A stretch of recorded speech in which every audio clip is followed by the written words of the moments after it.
E aí, alunos, tudo bom? Vamos para mais uma aula onde a gente vai ver conceitos de memórias, registradores e LEDs, que são os elementos de armazenamento do nosso processador. Vamos para a aula.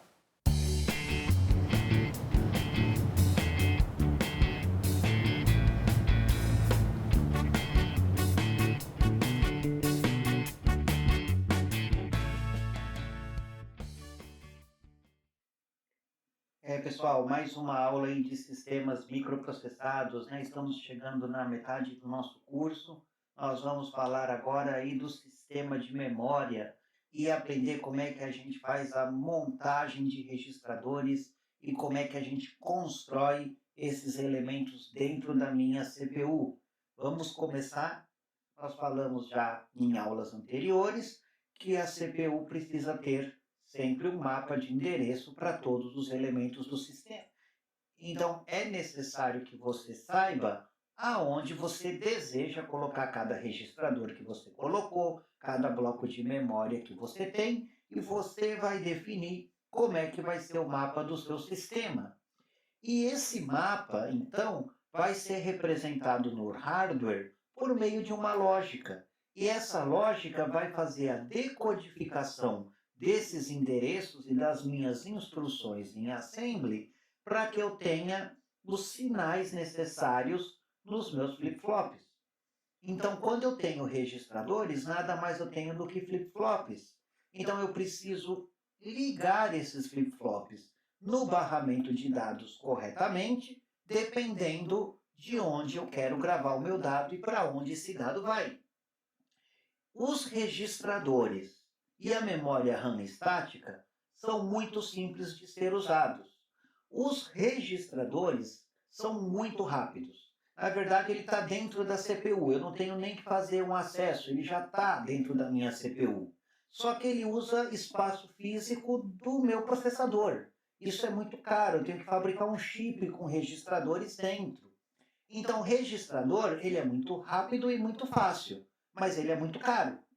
E a memória RAM, muito simples de ser usada. Então, isso facilita a construção de microcontroladores de baixo custo. Mas muitas vezes eu não quero apenas registrador e RAM.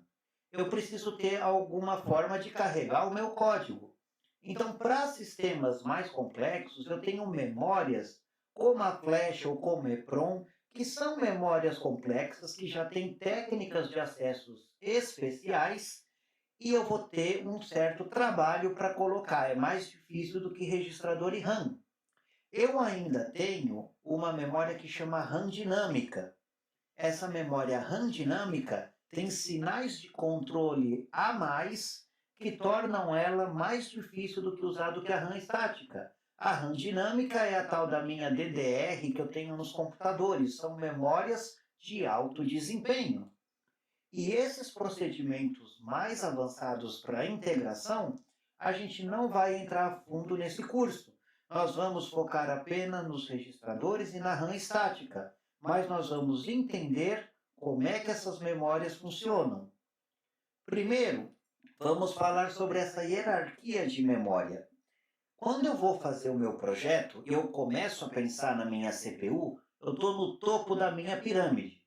O armazenamento primário que eu vou usar é os registradores do meu processador. Mas eles armazenam alguns bits, é registrador de 8 bits, 16 bits, não dá para armazenar muita coisa, eles são realmente muito pequenos. Depois eu tenho as memórias cache, a cache da CPU, as caches level 1, level 2, que eu apenas vou usar em sistemas de alta capacidade. Sistemas menores, sistemas de microcontrolador, geralmente não utiliza o cache porque ele adiciona custo e adiciona complexidade. Depois que eu saio da minha CPU, eu vou para os meus blocos dentro do meu chip e geralmente dentro do meu chip eu vou ter memória RAM. Essa memória RAM, ela já é bem rápida. Se eu for usar a memória RAM estática, que é aquela memória mais simples, eu já vou colocar ela no mesmo chip da minha CPU.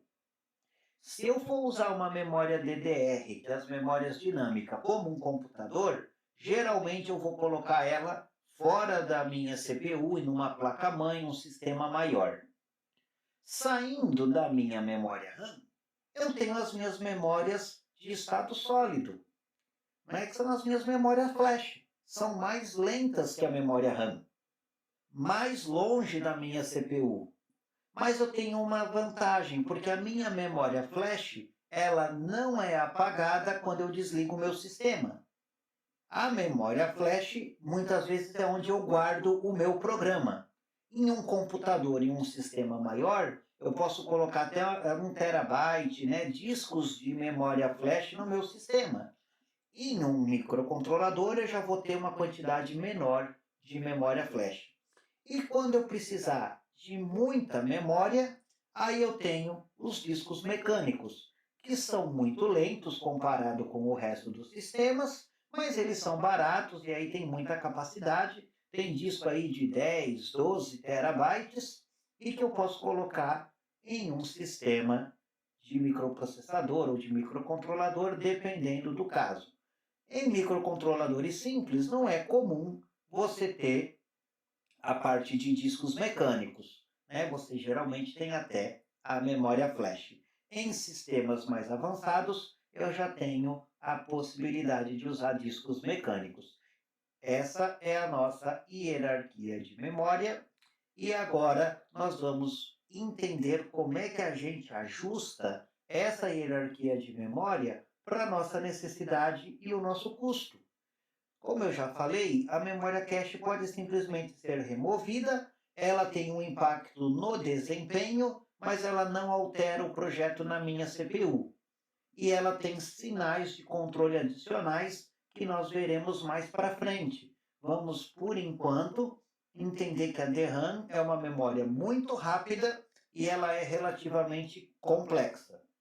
Uma CPU básica vai ter apenas registradores e memória estática, ou SRAM.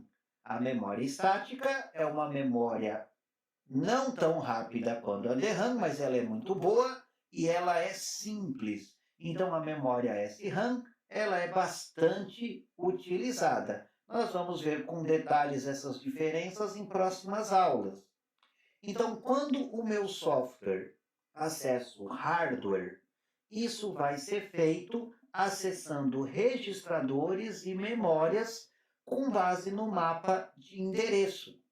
E eu vou ajustar a quantidade de memória e o tipo de memória que eu tenho, dependendo da minha necessidade e do meu custo. Não existe nada de mágico em fazer o software falar com o seu hardware. Quando nós conversamos com pessoas que são programadores e não conhecem o hardware, elas simplesmente não entendem como é que a linguagem C consegue acessar memória e registradores.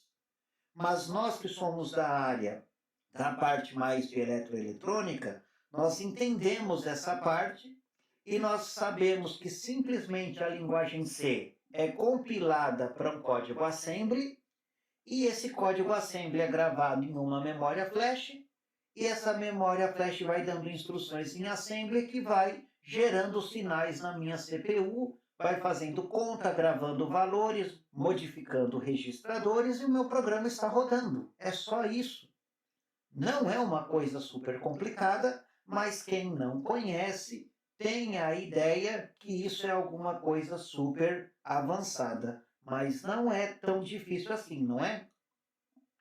Vamos agora entender como é que a gente faz os registradores da nossa CPU. Né? A memória, já comentei com vocês, é o bloco que a gente coloca separado, mas os registradores nós montamos com flip-flops e está dentro da minha CPU, é lógica básica. Então, como é uma lógica básica que vai armazenar os dados dentro da minha CPU, eu vou fazer os meus registradores usando simplesmente flip-flop para que eles sejam acessados como programação. Então eu coloco o registrador diretamente dentro dos seus blocos, assim eu não tenho nenhum tipo de atraso, nenhum tipo de interferência. Então o módulo USB vai ter registradores de USB. o módulo da unidade aritmética vai ter registradores para os operandos, fazer as contas que ela tem que fazer. Os comandos vão para um registrador de comando, esse registrador de comando vai decodificar o comando e vai executar o que eu preciso na minha CPU. O comando assembly que eu uso para fazer grande parte disso tudo que eu falei é o comando em assembly chamado move. Então eu vou fazer movimentação de dados. Eu tenho dado na minha memória flash, que é o programa que eu gravei. Aí eu quero fazer uma conta. Eu vou mover esse dado da memória para o meu registrador da unidade aritmética. Aí eu vou mover o valor que eu quiser para o outro registrador e carregar o registrador. Vou rodar um comando que vai me gerar sinais para fazer uma operação e o resultado vai a outro registrador, que é a saída da minha lógica aritmética, e aí eu vou fazer um comando move para gravar ele na memória RAM ou aonde eu quiser. Então observe que quando eu faço x igual a mais b, isso vira várias instruções em assembly, não é uma instrução. Um comandinho da linguagem C vira várias linhas de linguagem assembly, executando cada passo que é necessário para fazer aquele comando.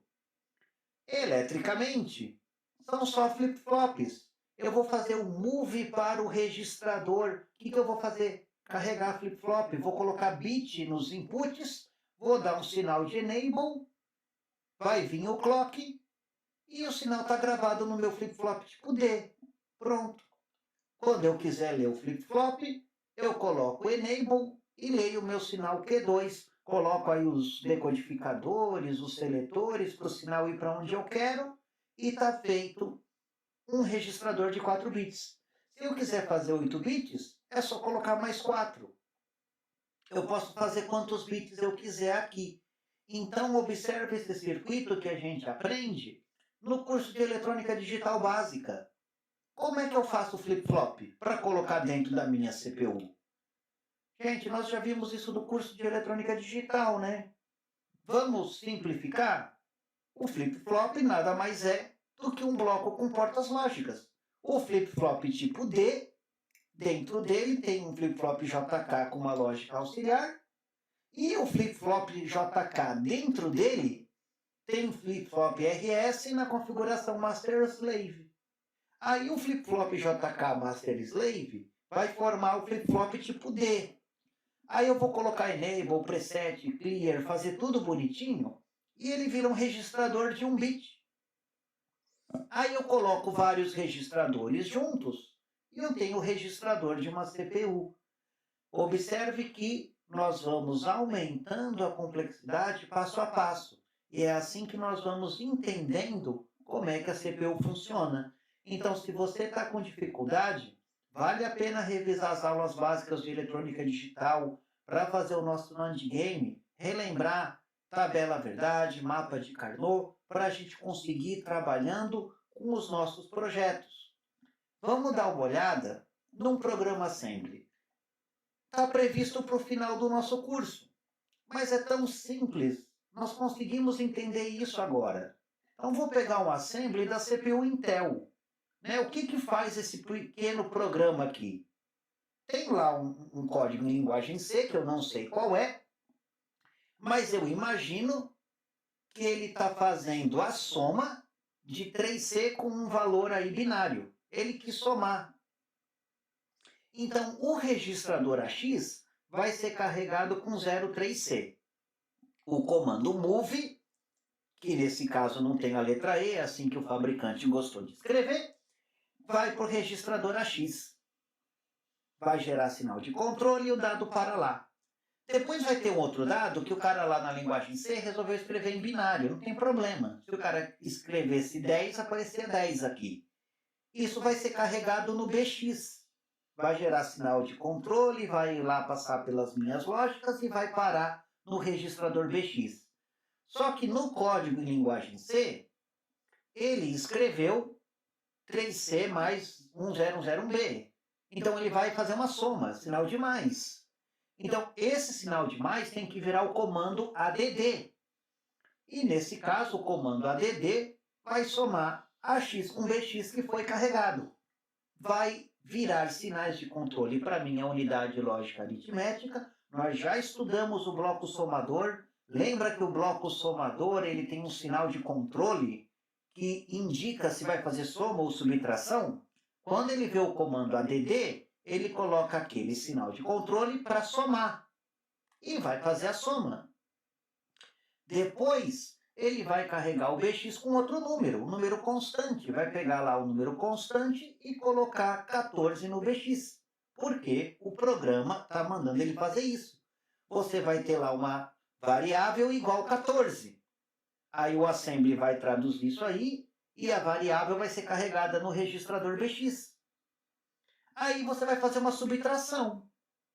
Vai fazer uma subtração de AX com BX, BX está com 14, vai fazer a conta, o comando de sub vai gerar o sinal lá que é necessário e vai fazer outra conta. E você terminou de fazer operações matemáticas, que se fosse linguagem C, era só uma linhazinha lá para soma, uma linhazinha para subtração e pronto. Aí você chama uma rotina para tratar o seu dado, né? Eita, que complicação chamar uma rotina. Então, o que ele vai fazer? Ele vai pegar o endereço da sua rotina, a sua rotina vai estar na posição 04C hexadecimal e vai colocar isso no AH, que é um registrador de endereço, porque ele vai ter que executar a sua rotina. E a sua rotina, na hora que compilou, foi parar na memória. A memória tem endereço. Então, esse 04C, o compilador que achou e colocou aqui.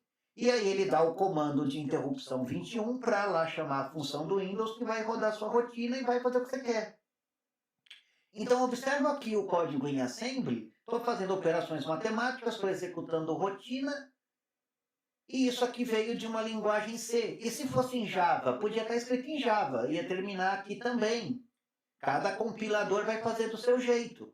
Mas o código assembly, em tese, se ele for otimizado, se ele for feito de uma maneira eficiente, ele vai ser muito próximo um do outro. E aí eu tenho um exemplo de CPU, onde eu estou carregando o registrador, fazendo soma, chamando interrupção. Mas o nosso NAND Game não tem tudo isso. Gente, nós não vamos também fazer interrupção, nós vamos pegar leve. O NAND Game ele foi feito para ser didático, então a gente não vai ter todos os sistemas de uma CPU dentro do NAND Game, tá bom? Agora, depois dessa aula, nós já podemos construir os registradores, que são os elementos aí de memória da nossa CPU, trabalhando com latches, fazendo flip-flops e registradores. E na próxima aula, nós vamos continuar falando de memória, entrando nos detalhes de memória RAM, memória flash, SRAM, DRAM, que eu prometi para vocês, mas apenas na próxima aula. Obrigado, pessoal. Bom estudo para vocês.